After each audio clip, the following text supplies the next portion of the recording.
Fala pessoal, grande abraço do professor Evaldo Mundareto. Vamos tratar neste vídeo sobre a Revolução Industrial, mais particularmente das primeiras reações operárias, das primeiras reações dos trabalhadores das fábricas diante da precariedade do trabalho e também de vida, de moradia. Vamos falar um pouquinho do ludismo e do cartismo, lá na Inglaterra das primeiras décadas do século XIX, nos primórdios da chamada Revolução Industrial. Bom, para entender esses movimentos de resistência dos operários ingleses, temos que enfatizar, não é, que as condições de trabalho na Inglaterra, no final do século XVIII e início do século XIX, eram bastante precárias, muito difíceis para os trabalhadores, para os operários.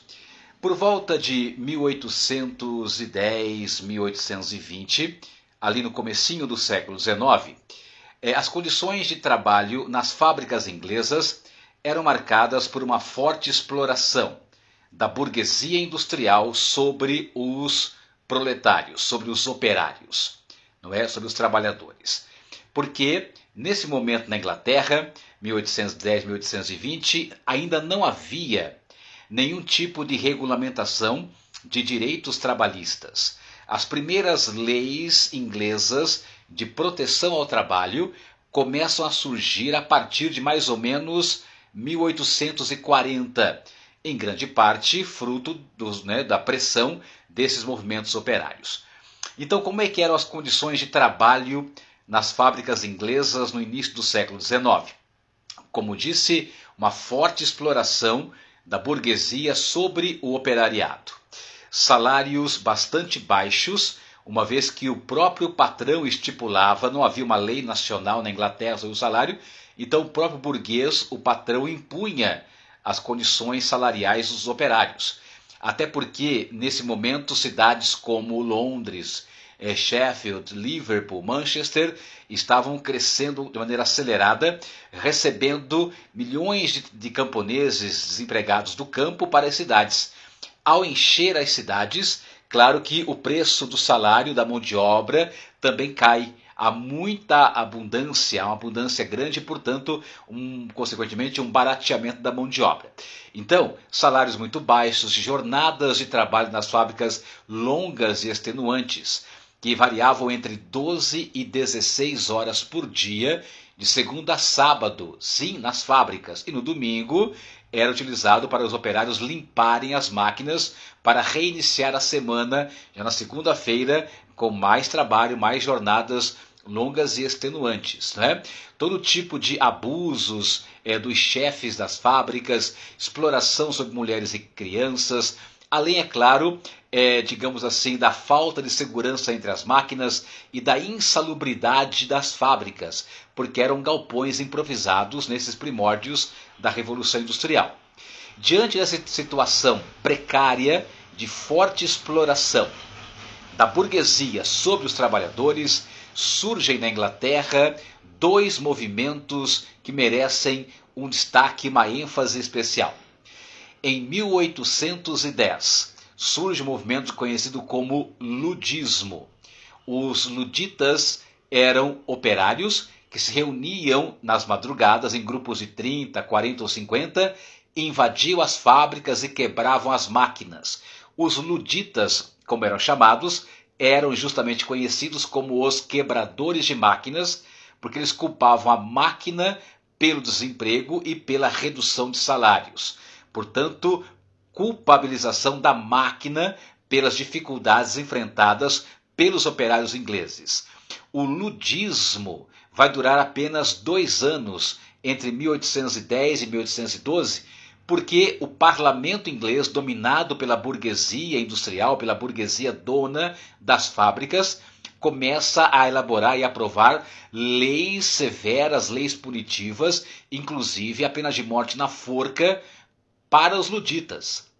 Então, esse movimento foi a primeira reação, não é uma reação, digamos assim, contra aquelas inovações tecnológicas, contra a máquina. Os luditas foram os chamados quebradores de máquinas, um movimento que vai durar ali entre 1810 e 1812. O segundo movimento operário, esse mais organizado e politizado, foi o chamado cartismo, nas décadas de 1830 e 1840.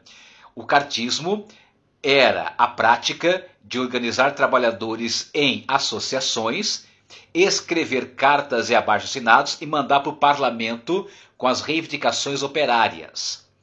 Detalhe, o cartismo mais organizado e mais politizado do que o ludismo, que veio alguns anos antes. Os cartistas, eles reivindicavam direitos trabalhistas, mas iam além, porque também reivindicavam direitos políticos. Os cartistas, por exemplo, reivindicavam do parlamento melhores salários, jornada de 8 horas e a regulamentação do trabalho feminino e infantil.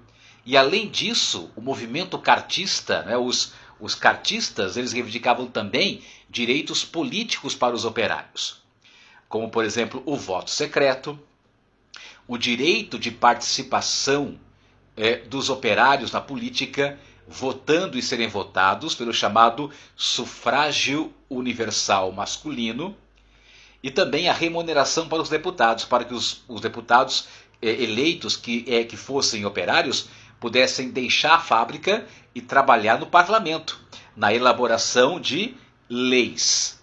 Então, galerinha, destaque aí esses dois movimentos iniciais de resistência dos trabalhadores lá nos primórdios da Revolução Industrial.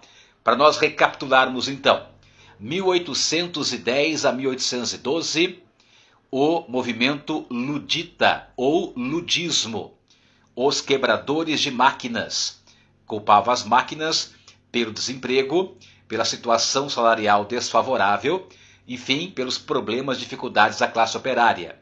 Forte reação do parlamento que decreta a pena de morte pela forca aos luditas.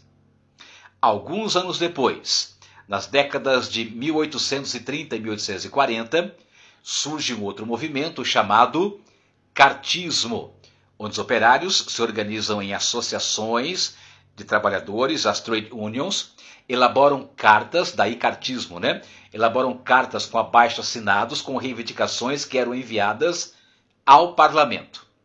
No início, claro, o parlamento, dominado pela burguesia industrial, não aceita as solicitações, as reivindicações dos operários, e também há uma forte repressão contra o cartismo. Mas, com o passar dos anos, foram surgindo as primeiras leis, as primeiras regulamentações trabalhistas lá na Inglaterra, naquela primeira metade do século XIX. É isso, galera. Ludismo e cartismo, as primeiras reações operárias lá na Inglaterra, nos primórdios da Revolução Industrial, nas décadas iniciais do século XIX, lá nos anos 1800. Valeu, muito obrigado, abraços pedagógicos do professor Evaldo Munarito.